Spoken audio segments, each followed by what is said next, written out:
Hi and welcome to the second edition of Colour Fit Chat. Apologies, my voice is a little hoarse today. It's the shock and excitement of going to the top of the championship yesterday. I'm delighted to say we've managed to bag another genuine heavyweight this week in the form of Professor Damian Hughs, aka the Liquid Thinker. Now, I'm a full-on conference geek and Damian is right up there with my favourite presenters. He's obviously incredibly knowledgeable, but he's also been surrounded by elite athletes and coaches pretty much his entire life, even from boyhood, and that has left him with an array of engaging and funny stories. And if you follow him on Twitter, you'll know he's fond of the odd gag.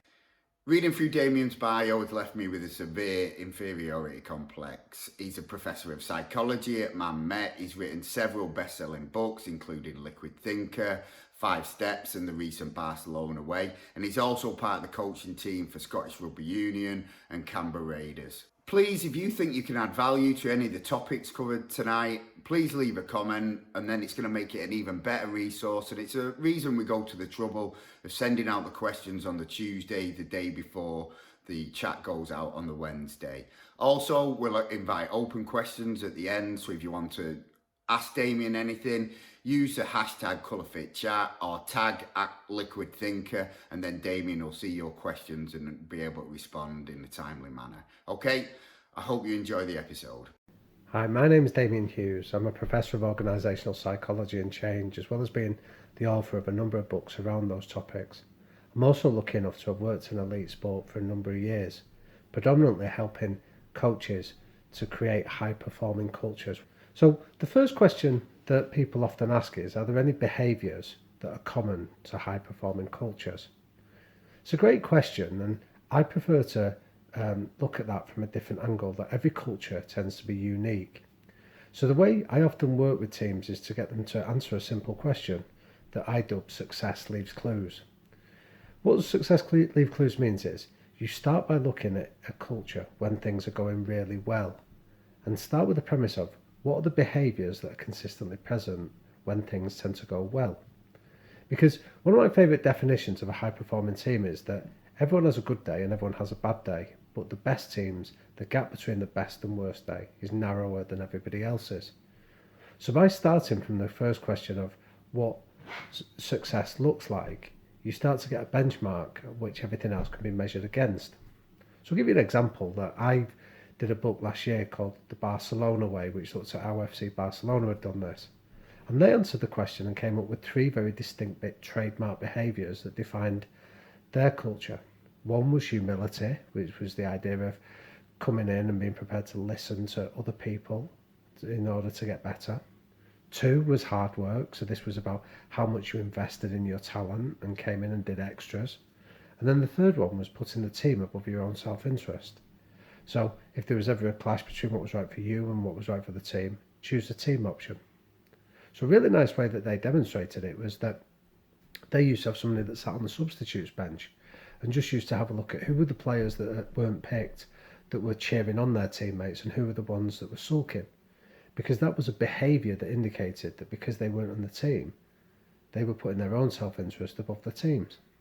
So every team will have its own trademark behaviour. So there are no common behaviours. It will be unique to every individual team.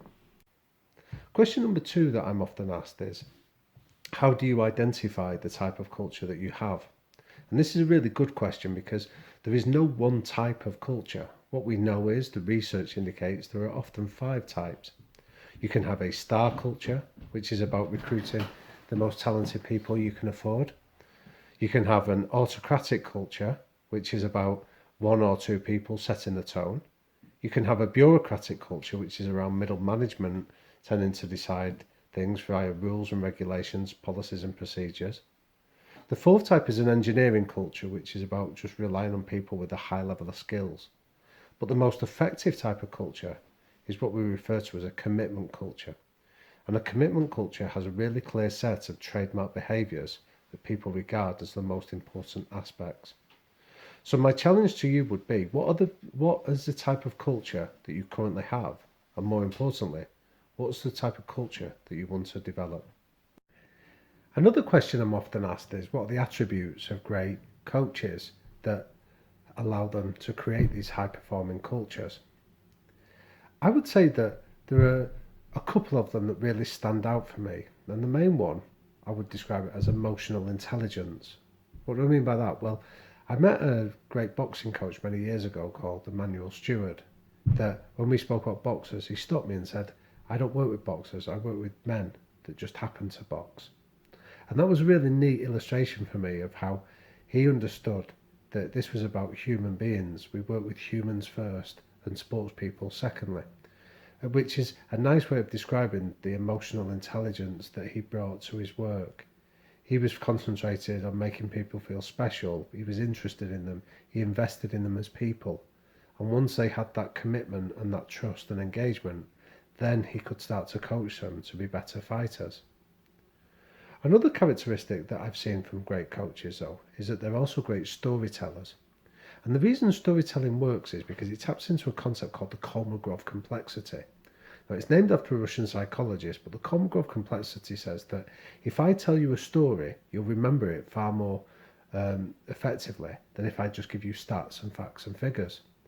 So the best coaches will often be great anecdotalists. It seems like they're just telling you stories, and it's only later when you step away and realise that they've been coaching you in what it is they want you to improve on. Now, I'm looking forward to the Twitter chat later on this evening. Now, Tom was asking me what my best joke was, because when I go on Twitter, I like to share either articles I've read or some quotes that I might be reading or researching, but I also try and share some of the jokes that I hear. So he asked me what my favourite joke was, and the one I posted it last summer was I said that my friends had asked me if I wanted to go camping, so I decided to make a list of things that I needed, and the number one on that list was new friends. So if you are interested in changing the culture of a team or an organisation that you work with, how should you go about doing it? Well, one important element of this process is to identify your cultural architects. Now, this is a phrase originally used by the Norwegian psychologist called Willy Raylio. These are your leaders without title. These are the people that just identify with the standards and the cultural behaviours that you really do want, and they're prepared to uphold them and challenge and defend them, even when nobody else is watching. Now, cultural architects often emerge on one or two criteria: social or technical. They're either really good at their job, and when they speak, people listen to them and they carry credibility, or they're charismatic, gregarious type of characters that when they speak, people naturally warm to and follow. Now, you don't need a whole dressing room to buy into a culture, but you do need this core group of people to defend it.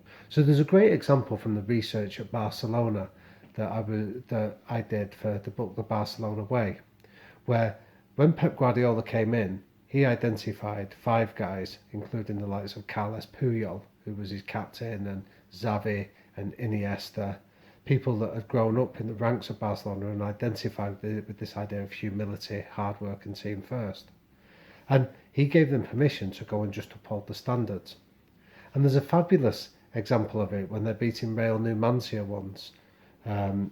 And after the 5th goal goes in, a youth academy graduate, Thiago, goes away and does an outlandish celebration. Puyol comes over and just gives him a gentle clip round the ear and admonishes him and sends him back to the halfway line. But after the game, he comes out in the press conference and issues an apology to the opposition players. And he explains it. It's not because beating them 7-0, because he said we wanted to score as many as we could.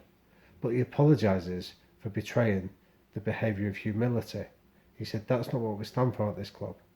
Now, that's just a really subtle, quick example of what a cultural architect does.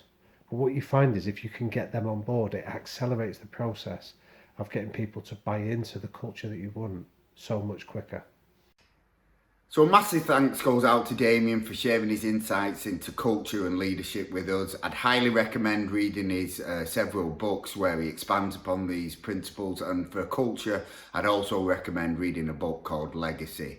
I think most of us realise how important culture is, but we don't really do enough to affect it. For me, the key is educating our athletes and then getting them to set the behaviours and the objective targets that we want to reach. For example, this year, we wanted to really improve our maximal leg strength training. So we talked to the players about the forces that are involved in lots of footballing actions, and though if you don't reach these adequate thresholds within your strength training, then there's no point in even doing the exercises. So we talked to them about it, and then we set targets within the training sessions, and we use things like leaderboards, and what that has led to is pretty much the same program is reaping us far better results this season. So thanks very much for tuning in. You can catch the full episodes on ColourFit Insta and YouTube, and you can also catch it on the ColourFit Chat podcast.